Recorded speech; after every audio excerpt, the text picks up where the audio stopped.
Hello বন্ধুরা, ঘুমন্ত তথ্যে সবাইকে স্বাগত। আজকের ভিডিওটি হচ্ছে ইস্টার দ্বীপ সম্পর্কে। তো চলুন ঘুমন্ত তথ্য নিয়ে ভিডিওটি শুরু করা যাক।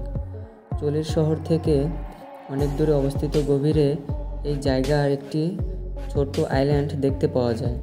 এই দ্বীপের বাসিন্দারা কখন দ্বীপে প্রথম পৌঁছেছিল তা নিয়ে বিজ্ঞানীদের মধ্যে মতভেদ রয়েছে। যদিও গবেষণা সম্প্রদায়ে অনেকে প্রমাণ উদ্ধৃত করেছেন যে তারা 400 সালের দিকে এসেছেন।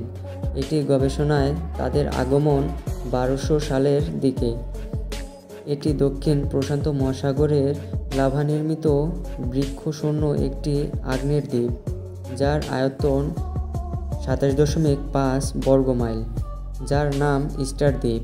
আমেরিকার চোলি উপকূলের 2300 মাইল পশ্চিমে।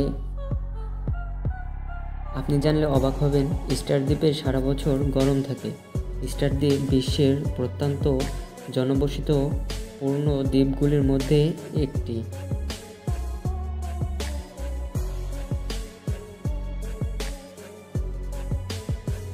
তবে আপনারা জানলে অবাক হবেন, এই দ্বীপে 2013 সালে প্রায় 50 জন বাসিন্দা ছিল। চিলি 1888 সালের ইস্টার দ্বীপকে তাদের মানচিত্রে যুক্ত করে।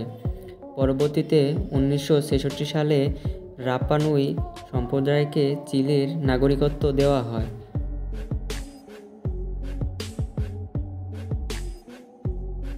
তবে 2017 সালে চিলির আদমশুমারি অনুযায়ী দ্বীপের বাসিন্দা 7750 জন লোক নিবন্ধিত হয়।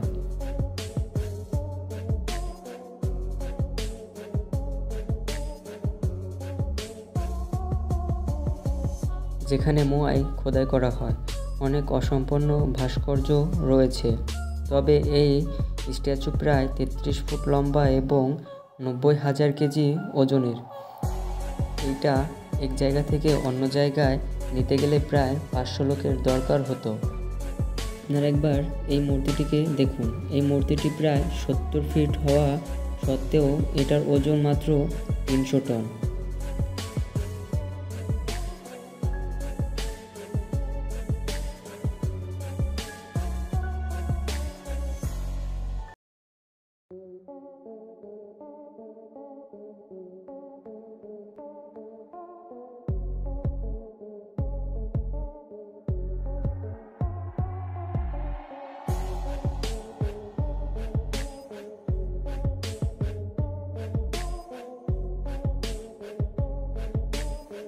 তবে এই ইস্টার দ্বীপের রহস্যগুলো পৃথিবীর কাছে আজও অজানা। অনেক বিজ্ঞানী গবেষণা করেছে, কিন্তু কোনো রহস্য খুঁজে পায়নি।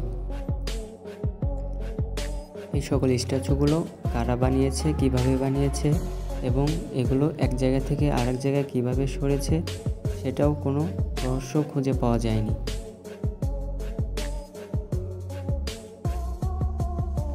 তবে বিজ্ঞানীদের ধারণা, যখন আদিবাসী এই দ্বীপে ছিল, তারা খোদাই করে এই মূর্তিগুলো তৈরি করেছে এবং এক জায়গা থেকে অন্য জায়গায় তারাই সরিয়ে নিয়েছে।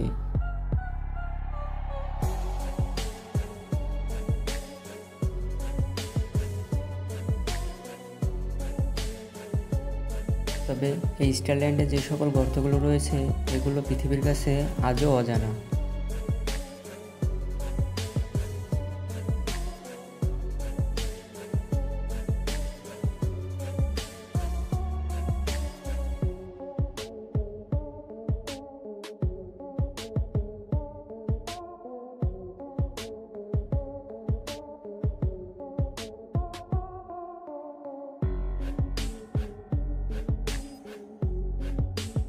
তো এই ছিল আজকের ভিডিওতে। পরবর্তী ভিডিও দেখার জন্য আমাদের চ্যানেলটি সাবস্ক্রাইব করতে পারেন, যাতে আমরা কোনো ভিডিও দেওয়ার সাথে সাথে আপনি সেটা দেখতে পারেন।